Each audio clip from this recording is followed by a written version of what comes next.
Hello, friends. So, I felt like I left you guys hanging because you guys didn't know about the poetry that I have submitted for publishing. I kind of introduced it in the last video where I talked about my personal narrative. And so, um, just to give you guys a little idea, it is my Writings Inspired series. This is the cover because I made kind of portfolio versions of my poetry through Shutterfly and through the use of Luna Diary. So I'm giving credit where it's due. And so I wanted to read one poem. It's short in comparison to the personal narrative, but I thought that that would be a great way to kind of open up the Writings Inspired series because there's going to be more videos like this. Um, where I would like to be able to um, talk about my poetry. I feel like for all the years I studied poetry, with my bachelor's in English, we kind of just spent a lot of time interpreting based on their history, connotation, social structures, blah, blah, blah. Some of it, we could be completely wrong, right? So it's not as to say, like, to give you a filter or a lens to view my poetry. I mean, that could be a thing. I still want the author's voice to be heard, but I don't want it to clout too much of how the reader reads my poetry, if that makes sense. I kind of want to just kind of defog anything that people are kind of wondering about, like, why did she do that? Or what does that actually mean? And kind of debunking a little thing in a piece of poetry can kind of help clear it all up. So that is going to be the goal, is just talk about poetry and normalize it. It's messing with language and that's a good thing, but that takes a lot of work to get to that point. Um, and I don't share my poetry. Most people don't like to share things from fear of being rejected. But I'm going to try to normalize that too. I'm doing video modeling. That's what this is. It's being able to show these videos and go back to them later and grow and learn from it. So this is in part of my research as an educator professional. So, so here we go. The poem is entitled Music because music is a huge part of my life. I learned how to sing before I could talk. This is the inside, at least on this page, um, just to give you an idea. So here we go. Music entitled, written by moi. Here we go.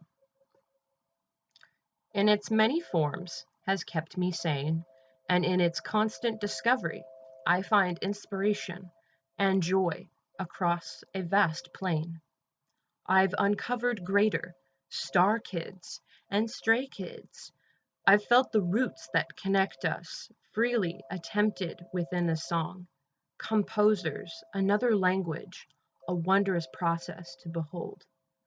Quantitative quails of obsession for ultimate temperate perfection.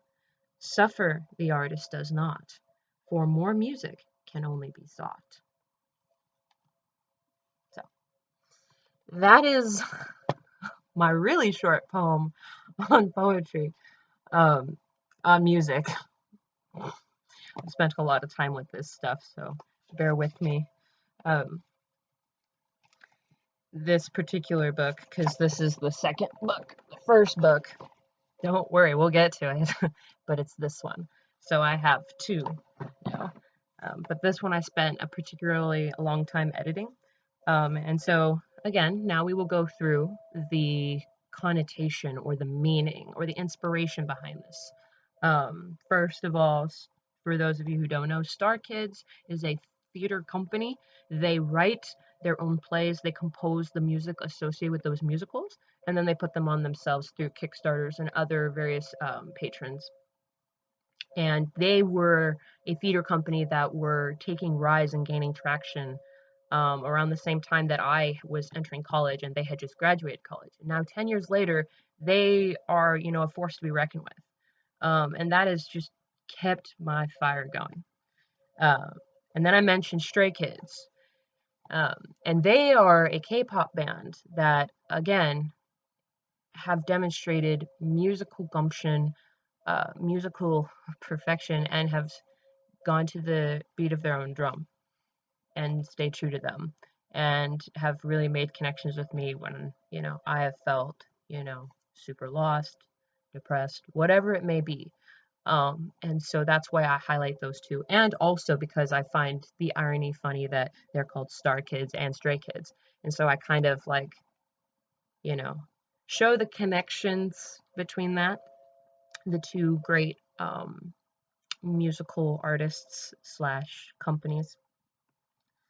And then I talk about my own musical experience as a choir person being classically trained, that, the beauty and the joy and yet the struggle is always constantly trying to seek that perfect version or the best version of a piece that you can.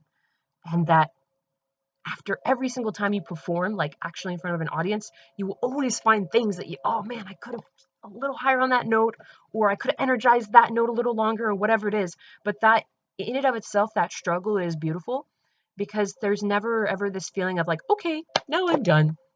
Now there's nothing to do. Like, it's always a constant growth um, pattern. There's always more stuff to learn. And in and of itself, I find that amazing. So, and then in the end, I say, which I hope is a coined quote, somebody takes it and puts it on a mug, I hope. But suffer the artist does not, for more music can only be sought. And that is kind of my echo to, um, music is amazing. And, whether you know, have a super intimate relationship and love music like me, or you're just kind of like it's there and it exists, you can only find more ways to enjoy it. It can only find more places within your life. So there you go.